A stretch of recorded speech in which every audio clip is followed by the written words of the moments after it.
Hello and welcome to yet another episode of the African Five-A-Side podcast. I'm your host, Maher Mazahi.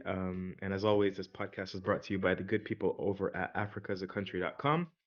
Today, I am made up to be joined by, in my opinion, Africa's best journalist, football journalist, Gary Al Smith. I think there are others that are maybe at his level, but nobody's better than Gary on the camera, writing, anything. So I'm very, very happy to be joined by him, and we're going to be discussing the Ghana Black Stars, the mighty Ghana Black Stars. Gary, how you doing?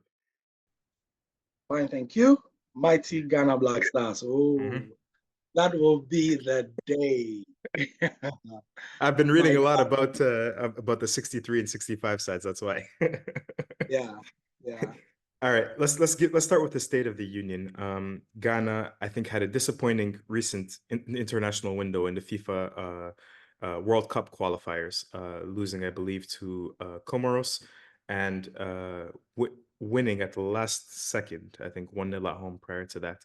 Um, but they were in a tough qualifying group as well with Madagascar, who had a pretty decent Afcon performance recently, with Central African Republic, who I think raised a lot of eyebrows, and with Angola, who are also qualified to this tournament. How was qualification? Because the last time we were really paying attention to Ghana was at the World Cup. They had Ado as a coach. He left. Chris Houghton replaced him. And there was a lot of influx of Ghanaian players at the World Cup, new players, I think 6 or 7, players like Iñaki Williams. How's Ghana been since then under Chris Houghton, and how do fans feel about this national team going to Cote d'Ivoire?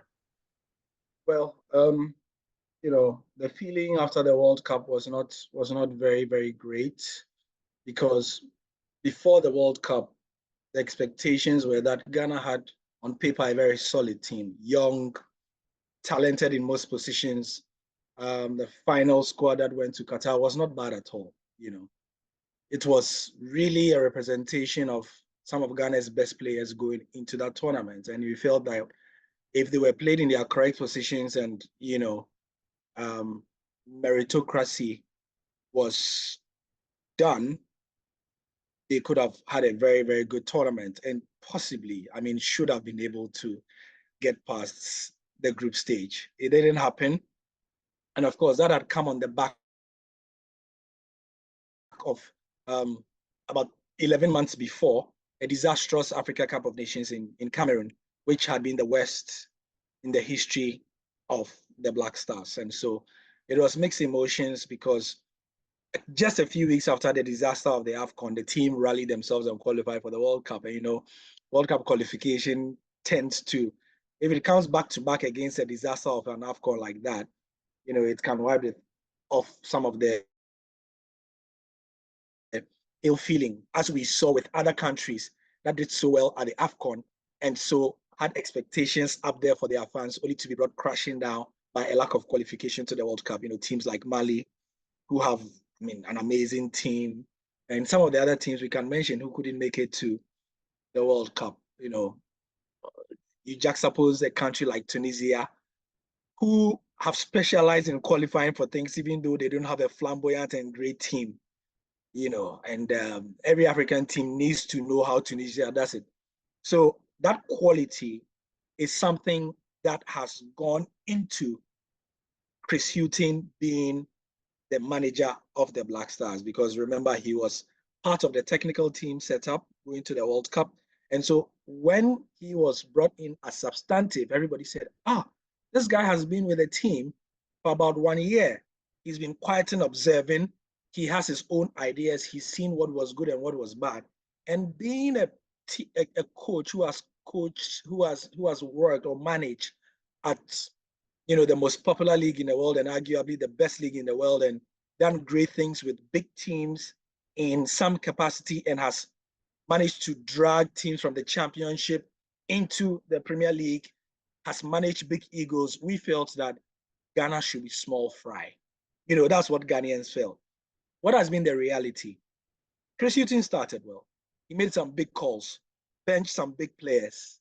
So everybody thought, yeah, that's the man we want. Somebody who will be able to, because the problem of Ghana over the past several years has been that we're always looking for somebody who is strong, because Ghana has always had a talented group of players who just need an opportunity in key positions where one or two seniors would be preferred because of their stature, and their clout and their aura around the team. So to give specific examples, would you be able to bench Jordan Ayew, who is loved by every manager? Jordan Ayew's case is so interesting. Like, at almost every stage of his club career in the last 10 years, every single coach he encounters at his club side uses him like 90 minutes at a time.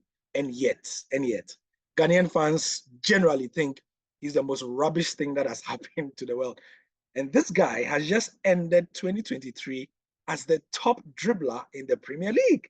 He keeps being like, coach after coach comes to Crystal Palace and they use this guy. And Ghanaian fans, like, just check the social media comments. Jordan is rubbish, he's trash, he's not good, get him out of the team. So then a coach comes in and is like, well, I must use this guy. But sometimes, genuinely, there's somebody who, for specific games, will do a better job. And then there's his brother, Andre Ayew, who is easier, I think, for fans to justify why they want him dropped. Why? He's lost more than a yard of pace. He's not the Andre Ayew of 10 years ago anymore. Then you are talking about Thomas Partey, who again has lost some attributes of his game. Unfortunately, injury seems to be taking a toll. And so sometimes you feel like Thomas has, you can count on your fingers the number of good games Thomas has had in a Ghana shirt. And that's so disappointing for somebody who, somebody of his size in terms of his stature. So there are certain players in certain positions, and you think that there are new players that should be given such opportunities. And Chris Houghton has not been able to stamp his authority in that regard. So after the first two games, then Chris Houghton started going to what we call in Ghana a template squad. He started just bringing back the old guard, not being as ambitious, not being as bold, and everybody is like, nah. Then his record, so the football was not great, the results were not great as well. So you didn't have much to celebrate him with. But then he qualified the team to the Afcon. So he's going to say, well, I qualified for the Afcon, even though it was a very labored qualification. And that has been the story. So Ghanaian fans, they don't have much faith in Chris Houghton. Yeah. So give me just a quick answer on what exactly was his role as a technical director on the committee before. Was it specifically to convince players to join Ghana, or was there actual coaching philosophies that he was actually trying to instill on the team? And bingo, you hit the nail right on the head. We are asking ourselves in the last 8 months that he's been, or 9 months he's been in charge. So what exactly were you doing for the team again, Chris? Like, you've been around the team for, because everybody and his dog said Chris deserved it because he had been around the team.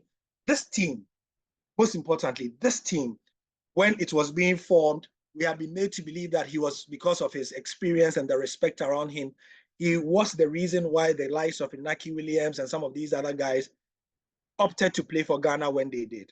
So now, if you are in the picture and, we are told that your coaching is up there, you've done it, why aren't you able to teach these guys some of the basics? And the Ghana team right now is unable to pass the ball, like join 6 passes together. We are so It's difficult. weird, right? I mean, like, yeah.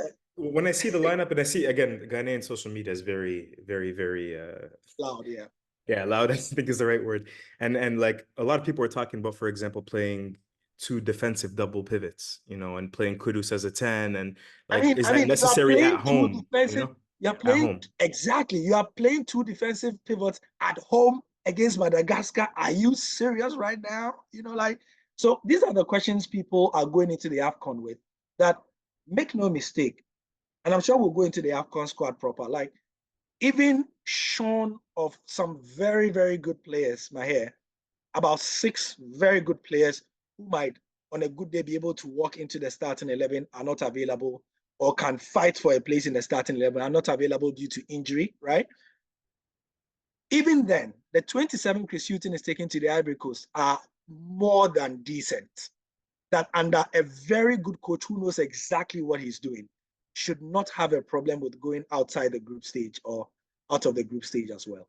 Okay, so we talked enough about Chris Houghton. I think I was going to ask you about him, but I think we've already covered Yeah. that. Can you give me a probable 11? Who do you think is going to start? How do you think Chris Houghton is going to play in what formation? And if you could just give me one line about the players as you name them to sort of describe them for people that don't know. Right.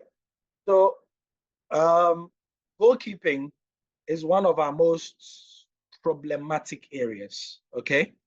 And that is not necessarily the goalkeeper's fault. Okay, unlike Nigeria, who will say that the goalkeeper is bad. He's the one that sent you guys to the World Cup. Yeah, you exactly, you know. So, or some of the other countries who will say the goalkeeper is bad. We are in sort of a more Mali situation where the goalkeeper is very good, but then his defense are a bit wonky. So then it's a toss-up because Jojo Wolacott, who went to the World Cup with the Ghana team but got injured, you know, he was number one, but he's back from his injury and he is in. But will he be able to stake a claim in these next few weeks in time to go ahead of Lawrence Atizigi, who has been the the favorite as well, or Richard Ofori, who, when he is fully healthy, is the undisputed number one. But he's been in patchy form because he's been injured on and off. But if you ask me, without seeing them in training, most Ghanaians trust in the handling abilities of Richard Ofori in that order, and then Lawrence Atizigi, and then Jojo Wolacott, because we've not seen him. So based on this, I'll go for Richard Ofori. Yeah. Will it be a 4-2-3-1 as he's been playing, you think? Otoado and the kinds of players we have lend to a 3-5-2. They seem to play well because of the kinds of players that we have. Okay. So they'll usually do that. At the left back, there's no Baba Rahman because he decided that he won't be he said he was not available for selection. I mean, it must be difficult. Just a quick note about that, because I see he also gets killed on social media. Do you think he's also hiding a little bit because of, you know, he's kind of scared almost of the reaction of supporters? You think that's part of it? Yeah. No, that is it. I mean, he will tell you that he wants to focus on his club football and all that. But the fact of the matter is that, you know, it's a very sad story because when he was in form, he was so good. I remember. Yeah. He was unplayable and easily one of the best on the continent. And when he was at Augsburg going to Chelsea, literally was on his way to being in the top 5 left back in Europe. And then guess where he got injured? He got injured on national team duty. That's the sad part of all this. And since he got injured on national team duty, Baba Rahman has never been the same. He's never been the same. You would imagine that the fans for whom he killed himself and got injured will be sympathetic, but no. Ghanaian fans have not been sympathetic. And so it has culminated, to cut a very long story short, in a recent match where he was booed by 40,000 people at home. Very few players can recover from that. And I think he's been advised and taking the option to, you know, they are going for the Afcon. Just let them go for the Afcon. Let me focus on my club football. Because, you know, he's played in several Afcons. He's played in at least 2 World Cups, I think, also. And yeah. So in his place is Gideon Mensah, who also was in the very good books of Ghanaians only about 2 years ago. He had about 2 bad games and they've been absolutely roasting him since. But he's the one who is going to be our left back most likely, all right? And then center back pairing makes more sense. And that's where Ghanaians are very, you know, they are very happy that Alexander Jiku is there. Solid player, Turkey-based player, very solid. Fearless. He is an old school defender in 2024. I mean, he literally is the kind of guy who would throw himself at a ball coming at 100 miles per hour if he has to do that. Even in France, he has a lot of respect as a sort of underrated but solid, consistent player. Yeah. Yes. So, and then you have him, and then you have Mohamed Salisu. He's been injured for most of, you know, since he went to Monaco, but he's back. He's playing. And I imagine that if he's fit, I mean, he would also play. In his stead would be Daniel Amati. But Mensah at left back, Jiku and Salisu, because he's left-sided. People like him. His distribution is amazing. We saw a bit of that at the World Cup. And at right back, you would play Ali Douceidou, who plays in France for Clermont. Yeah. So there's that. And then you come to defensive midfield. With the absence of Thomas Partey, it makes it less complicated. All right. Another French-based player, Abdul Saleh Samed, he's very good. He was good with his team last as they powered their way into qualifying for the Champions League. They've not had it easy since going into the Champions League, but he's a solid option there. And he normally partnered with Thomas Partey. A revelation in recent games, but somebody who has been good for a very long time, is Majid Ashimeru. I have a question. Yeah. Is it possible that we could see Kudus play deeper alongside somebody like a Celis, or is it more likely that he's going to play as a 10 or on the wing? Or is this an eternal debate in Ghana? I would kind of, sometimes I think I would like to see him play alongside somebody like Celis and that can carry the ball forward. And it's just going to create maybe a little more dynamism, a little more creativity to the Ghanaian, build-up play. I don't know. The problem with that is that Kudus club form will let him playing anywhere close to the goalkeeper. It will make Ghanaians absolutely mad, because Ghanaians have now convinced themselves that Kudus is nothing but a goal scorer. So, and you can't score goals effectively if you are playing in defensive midfield. So unfortunately, and he has said in 2 different interviews in the Premier League this season, and he told me before the last World Cup, and Chris Houghton was also asked on TalkSport on the day the 55-man squad came, what Kudus' best position is, and he said number 10 as well. Kudus has said he's best as a number 10, and so we want to assume that if the man says he's a number 10 and he's played on the wings and he's scoring so much, imagine how much damage he can make as a number 10. So let's keep Kudus as a number 10. In defensive midfield, you can play Samed and Majid Ashimeru, right? Ashimeru, okay. Ashimeru as well. What is Ashimeru? Samed is defensively minded. So when you pair him with Thomas Partey, Partey gets the ball. His first instinct is to look up, find somebody to pass in the spaces, give a 30-yard pass, 25-yard pass, or link up. He almost never goes back. Ashimeru is like that. All action midfielder. And he has the good fortune of being endorsed not once, but twice by Asamoah Gyan himself. So that's very good for Ashimeru's street credibility. He had the good fortune of changing the Black Stars games in the last 3 months twice. He came on in the last 15 minutes, once at halftime also, and he absolutely changed the game.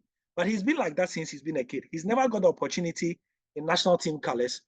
He's had some injuries 2 seasons ago, but it feels like this will be his year in the Afcon. So it's for him. So Samuel and Ashimeru in that too. Then you go forward. Then the debate starts. One of the biggest problems for Ghana that under Chris Houghton is that Ghana has not been scoring goals. Okay? Or if they create chances, there's a lack of finishing. But most importantly, Ghana is not creating chances, which is why Inaki Williams has had the juxtaposed fortune of banging in the goals at at Bilbao, but being almost ineffectual and ineffective in national team colors. He's not getting people to pass the ball to him. And that's also because Kudus plays too deep, has too many touches on the ball. So what happens? One of 3 things. He loses the ball just when he's going to release it, or he has to pass to someone else who is not close to Inaki Williams. That's why people want him playing closer to Inaki.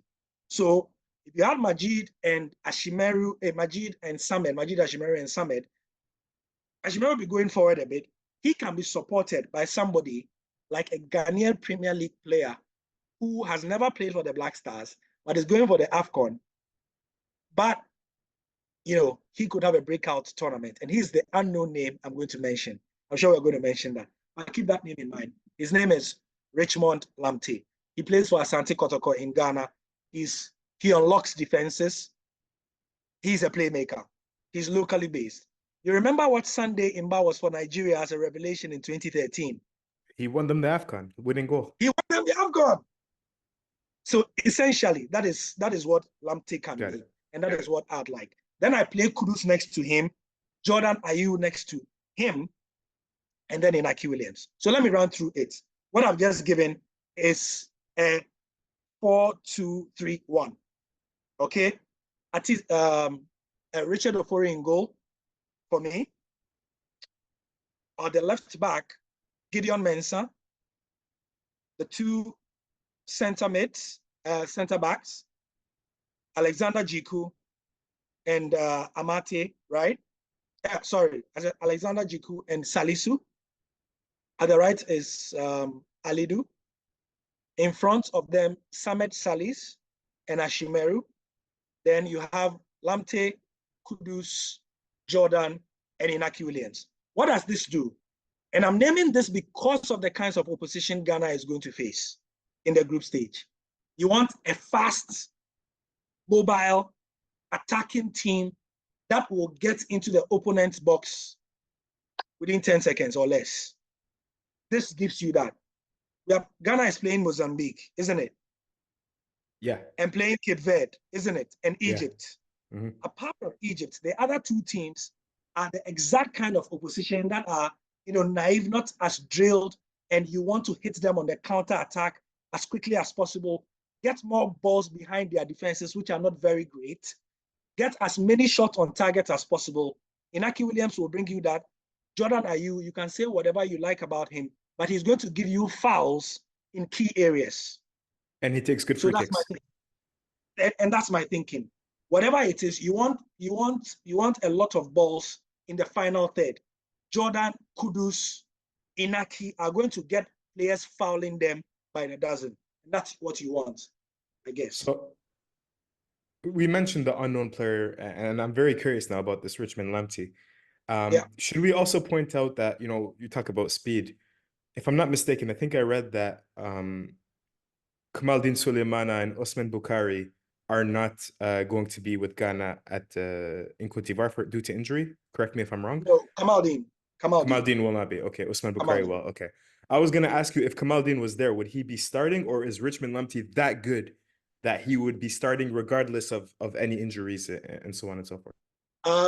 Kamaldeen plays wide. Richmond is more central. Hold on. You said 4-2-3-1. Who's on the left wing of the 4-2-3-1? The left attacking midfield. So I was saying Jordan and Kudus. Oh, you're going to put Kudus on the wing. Okay. Yes. Got you. Yes. Okay. I thought he was as number 10. But with this formation, I got you. Understood. Yeah. Understood. So on paper, he's going to start on the wings. But we know how it is. Yeah, he's going to be drifting for sure. Yeah. Great. So can we talk about Kudus a little bit as the star player? We talked about the unknown player that could explode. Let's talk about the star player, Mohamed Kudus.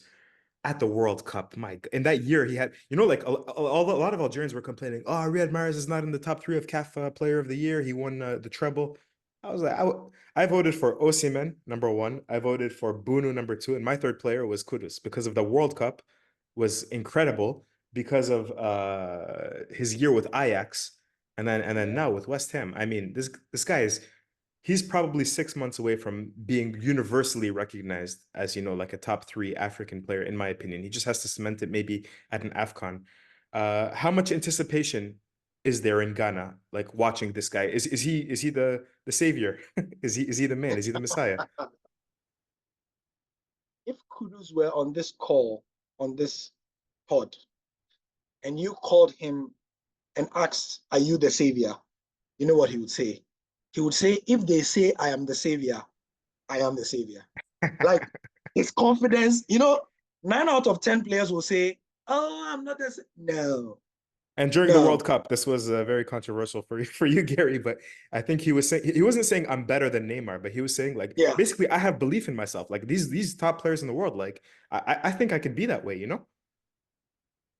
Maher, how many players do you know who are on the verge of leaving their club, go onto the interview on the final game after the final game for their club, they are asked, is there contacts from somewhere? Are you leaving Ajax? And they say, yes, I am leaving. How many players do you know who'll do that? I like this guy. This guy's moxie. He No, has no, no, style. no, no, no, no.